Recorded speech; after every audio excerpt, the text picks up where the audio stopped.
파데프리, 한마디로 파운데이션 프리죠. 하지만 단순히 화장을 안 하는 것이 아닙니다. 피부를 덜 가리고 더 편하게 보이게 하는 기술이에요. 이 트렌드에는 두 가지 축이 있습니다. 첫 번째는요, 자연스러움의 미학입니다. 클린걸 메이크업이라고도 하죠. 피부 위에 파운데이션을 여러 겹 쌓아서 두텁고 텁텁해 보이는 느낌을 지향하고 결과적으로는 내 피부 같은 결을 살리는 방향으로 가는 겁니다. 두 번째는 피부의 편안함이에요. 요즘 여름이 길고 기온도 높아지고 마스크도 여전히 자주 쓰시잖아요.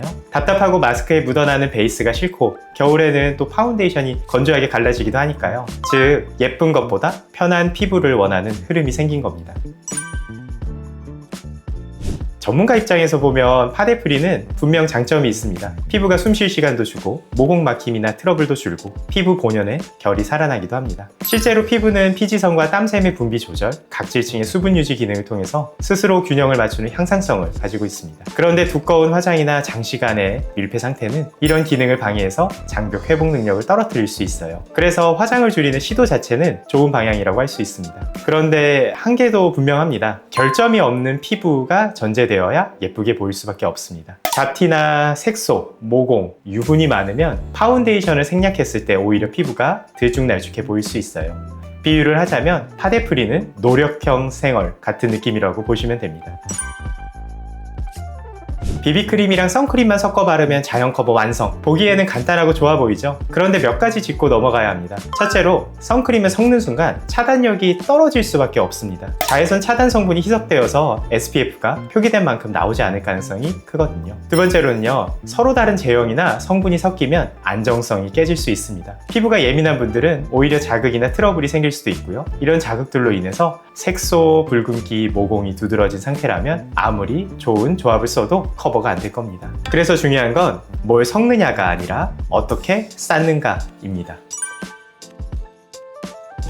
포인트는 가벼운 단계별 베이스가 아니라 피부가 편해 보이게 쌓는 원리입니다. 결국 중요한 거는요, 제형을 섞지 않고 기능을 구분해서 얇게 바르는 것입니다. 1단계, 톤업 선크림으로 전체 톤 정리. 파운데이션 대신에 톤업 선크림을 베이스로 깔아주세요. 피부 톤이 균일하게 보이고 자외선 차단도 함께 됩니다. 2단계, 잡티는 쿠션으로 부분 커버, 얼굴 전체를 덮지 말고 잡티, 코 옆에, 그리고 다크서클 정도만 살짝 쿠션으로 눌러주세요. 전체 커버가 아니라 부분적으로 교정을 한다는 느낌으로. 세 번째 단계, 블러셔로 생기 더하기. 블러셔는요, 단순하게 색을 주는 게 아니라 피부에 혈색을 주는 역할입니다. 자외선 차단 기능이 있는 제형이라면 더 좋고요. 흔히 블러셔를 바르는 부위가 우리 기미가 많이 생기는 부위잖아요. 이 부분을 선크림, 쿠션, 블러셔로 3중 차단을 해주면 잡티 커버와 혈색, 자외선 차단까지 좀 더 완벽하게 되겠죠.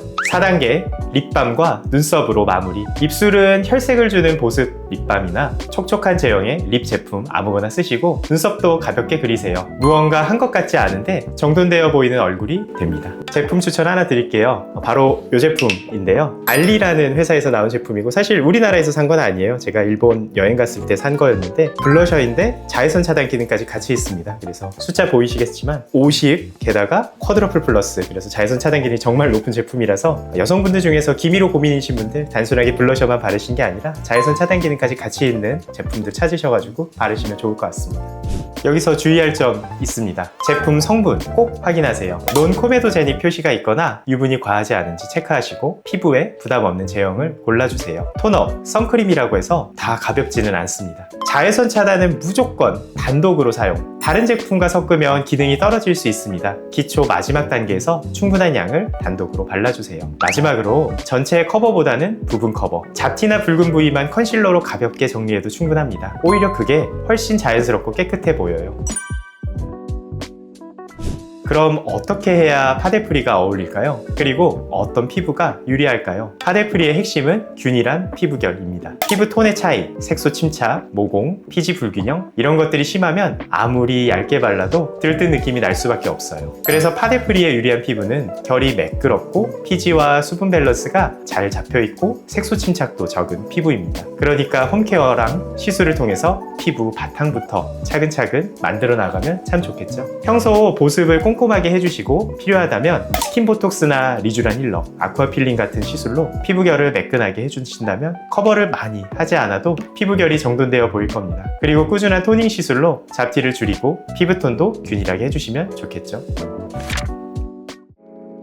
정리하자면요, 섞어 바르기는 기능 저하나 자극 위험이 있을 수 있습니다. 파데프리의 핵심은 아무것도 안 바르는 피부가 아니라 많이 바르지 않아도 자연스럽게 커버되는 피부를 만드는 것이고요. 그리고 정말 중요한 거는요, 메이크업을 완전히 안 하는 게 아니라 커버가 덜 필요할 만큼 피부 상태를 끌어올리는 것입니다.